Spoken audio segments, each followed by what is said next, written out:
up to them to meet me at the party, as we say. You got subbed out in the third quarter. I noticed you stayed at the scorer's table next to Jason. Were you just kind of waiting to go back in? Oh, no, we were just discussing something that was going on out there. Yeah. Just looking at the time and clock, or, the time and situation and what we're going into, and just telling me to stay patient. One bigger question. So in the last 6 months, you've been back to the NBA Finals. Now you're going back to the All-Star game after 2-year absence. Is it accurate to call this a career rejuvenation for you, or are you just playing the same basketball you were before? Rejuvenation, maybe last year I would use that word, be rejuvenated and coming into the season not sure, how we were going to be successful, and, you literally are just being led by faith and the guys around you, and, the females that we have too in our coaching staff or in our back office. It's a total team effort.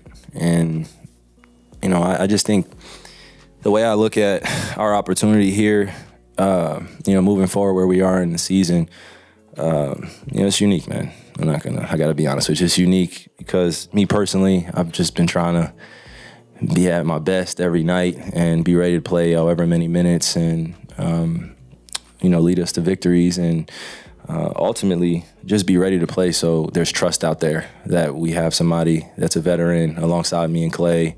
PJ adding on to the mix when he's healthy. But, I could go down the list. But when guys are in and out of the lineup, it is difficult to find that consistency. But I would say the best word is just resilient, man. That's probably just a resilient year. Being rewarded like that to, be a replacement or, be an all-star, being named by Adam Silver. I don't take that lightly.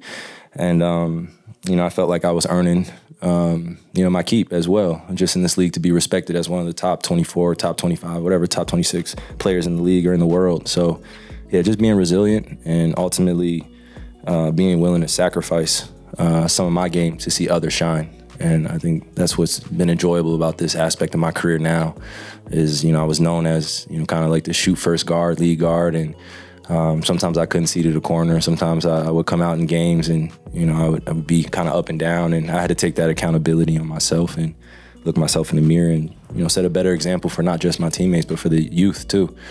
I dealt with a lot off the court, of course, that's well documented, but at the same time, I had to figure out who I was as a person and how I was going to lead this spiritual game of basketball when I'm done playing too, man. So last year, but this is just about being resilient, putting your hard hat on.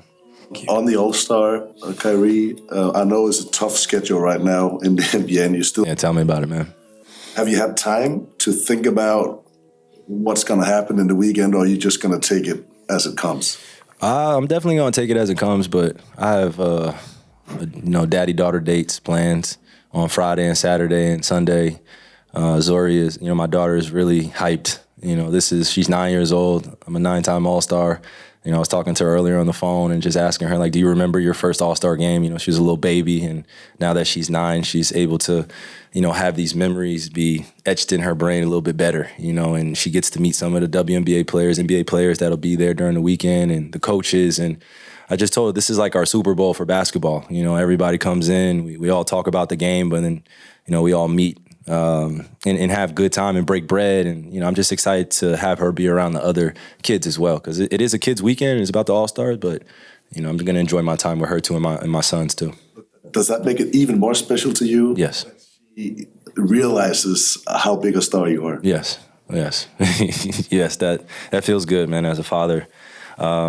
Just sacrificing my time, and I always want to be there for her, but she's had to understand at a young age that daddy's working hard and, trying to provide for her a better future. So it's good that we could talk about that.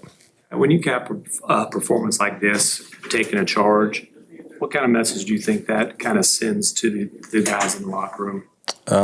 Plain and simple, if I'm putting my body on the line, we all have to, and same vice versa for me, that same sentiment, feeling, whatever it takes to win. Could you walk us through that stretch in the second half when you hit, I think it was 3 threes in a row and the crowd erupts? And so what goes into your mindset when you're pulling up super deep threes like that and you just see the crowd erupt? What's going through your head through those moments? Man, it's like a rush of emotions just come over you. Almost get into that zone where, you're just trying to find the basketball, get a little bit of space and then launch it. And obviously your fundamentals are followed by that. Make sure you have your basketball in the shot pocket. And if it's going to be a tough shot, then you know that it's in the flow of the offense. And, a lot of people weren't beating me down the court when I was shooting those threes, or they were flattening the defense for me. So it felt good, man. I was tired as heck. I don't know if you saw me call for a sub after I shot that fourth one or that fifth one. I tried to get Najee an open three. But yeah, it just trying to exhaust as much energy to put us up ahead and give us some breathing room against this good team.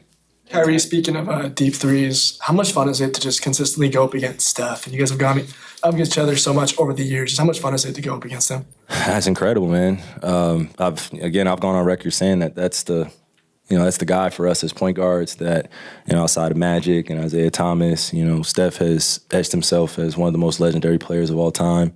And for me, that's me just testing my game against him. And knowing when you're going against the best of the best, you want to play well. We know each other's games very well, a lot of matchups. But at the same time, some of the things that he's accomplished, I'm still trying to accomplish, to be a multi-time, championship winner in our league. It's the toughest thing to do. He's the MVP of our league, 2-time. So that's really the barometer. Talk about what that meant. Anytime you're in a game like tonight and you're looking for that energy, you could look into the crowd, to our fans, and you could drive yourself off that or, get amplified, electrified off of that energy that's in the crowd. And it makes a big difference for us. In our home, our home stadium, we got to protect it. Our arena, we got to protect it. And I feel like our fans know that. We're obviously dealing with something unique, but at the same time, we have to put our best foot forward. So I'm grateful that we all get to, make the big picture, as they say. Just keep the main thing, and just enjoy the fruits of our labor, preparing, going out there and trying to put up a good product for our fans and win games. That's what it's about. But we obviously feel for the fans too. They give us a lot of energy. So just a delicate balancing act. Through the charge play there and how you saw that. You think it was a block or a charge? Obviously it was charge. Thank you. You're a Mavs fan. Appreciate you. Thank you, brother. No, it was just, I guess, right, man. And fortunate enough to get that call to go our way. I saw he was about to try to do an overhead swivel coming across the lane. Remember, when you go back and watch it, you could put my words on it. Just, he's coming across the lane. They got into a switch, switched on Jimmy. I was below the free throw line, and he came down with a full head of speed or steam, and I just tried to get in his way and make him make a decision that probably wasn't comfortable. But he's a great player, and again, I'm fortunate enough to get the call to go our way and be in the right positioning and sacrifice myself for the greater good of the team. Do you think that you learn more from the team? You've been on the high highs and you've seen the low lows. Do you learn more when it's kind of just the low lows? What do you mean? What are you referring to? Well, just all The low lows? What you mean? all of your Like just losing games or just? injuries, losing games, the trade. Oh, yeah, okay. Think that you can understand the character of the people that you're dealing with when you're not at the top of the mountain? That's a good question. You get tested and challenged as a person, especially when you're called upon by your peers or your teammates to be one of the leaders of the team. They expect you to come in and work extremely hard and be a voice of reason, lead by example, and sometimes, lay out the steps that's necessary for them to be successful, because some guys just don't know. In terms of what it takes to win at a high level consistently, not just one game on a random week in the NBA, to be respected by your peers, by other coaches. You got to put your body on the line, prepare, like it is a playoff series, sort of say, but just get your mind right and lock in. And I feel like we've been doing that. Obviously, our record doesn't reflect some of that consistency, but when we have a great group in the lineup and we're able to play hard and play at our best offensively and take care of the ball and limit other teams from getting in our paint and getting offensive rebounds, we put ourselves in a great position to win the game at the end. So that's really what my focus is. It's just, allowing guys to work on their crafts and, give them confidence out there and just, read the game the right way. Some games I'll come out very aggressive. Your game, and it's a mutual respect. That's how I feel about it.